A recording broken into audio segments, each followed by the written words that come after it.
మైండ్ని ఎలా control చేసుకోరంటారు madam?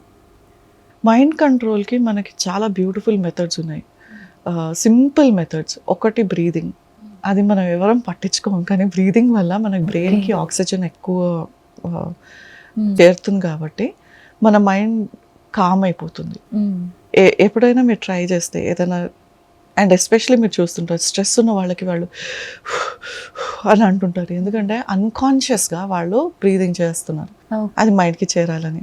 So physical stress కానీ మెంటల్ స్ట్రెస్కి కానీ బ్రీదింగ్ మనకు అవసరం. లైక్ అని అంటాం కదా, స్ట్రెస్ ఎక్కువ అయిపోతుంటే యాక్చువల్లీ మనం చేసేది ఏంటంటే ఉన్న ఎయిర్, లంగ్స్లో ఉన్న ఎయిర్ని ఎక్స్పెల్ చేసి మనం ఫ్రెష్ బ్రెత్ తీసుకుంటున్నాం అనమాట. బట్ అనుకోకుండానే వచ్చేస్తుంది, అది అలానే వచ్చేస్తుంది, అది అనుకోకుండానే, because that's a bodily response. అది బాడీకి, అది సేఫ్టీ, మనకు అన్నిటికీ సేఫ్టీ నెట్స్, సేఫ్టీ వెల్స్ ఉంటాయి కదా, బాడీకి కూడా అలానే ఉంటుంది. సో ప్రెషర్ పెరుగుతుందంటే బాడీ ఆటోమేటిక్గా నాకు బ్రెత్ కావాలి అన్నది అడుగుతుంది, సో ఆటోమేటిక్గా మనం బ్రెత్ తీసుకుంటాం. సో అలానే మనకి ఒకటి బ్రీదింగ్ ఎక్సర్సైజెస్, ఒక సింపుల్ బ్రీదింగ్ ఎక్సర్సైజ్ ఉంది, మీరు చేస్తారా? నేను చెప్తే ఇప్పుడు చేయగలరా?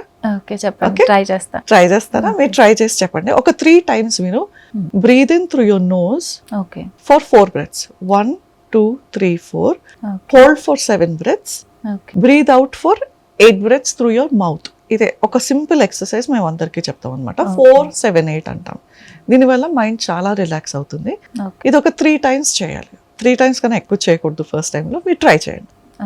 Okay, in 2 3 4, hold 2 3 4 5 6 7, out 2 3 4 5 6 7 8.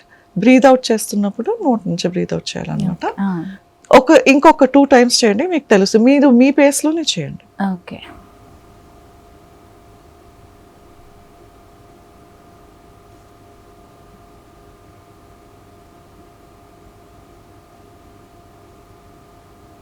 Breathe out through the mouth.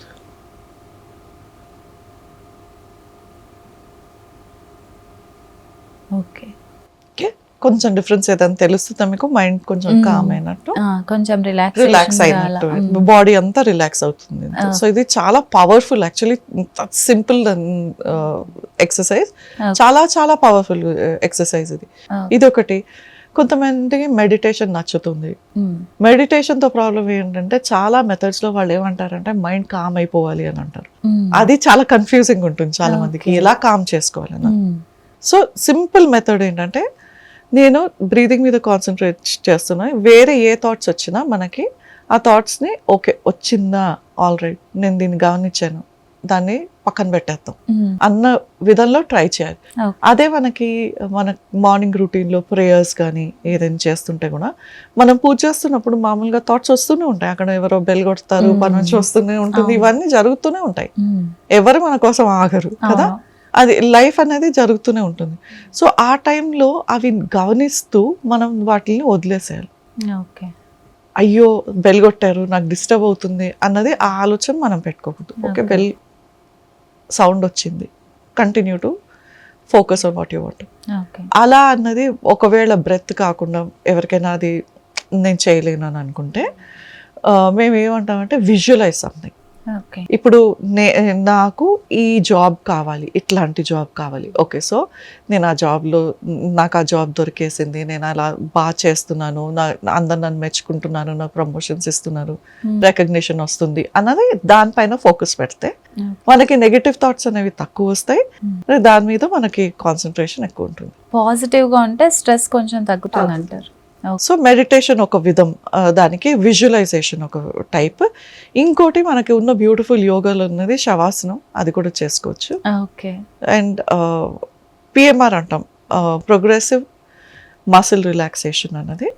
So స్లోగా పడుకొని టోస్ దగ్గర నుంచి హెడ్ వరకు అన్ని మసిల్స్ని రిలాక్స్ చేయడం అన్నది అలా చేసుకోవచ్చు. 2-3 times డేలో చేస్తే కూడా మనకి స్ట్రెస్ బాగా తగ్గుతుంది.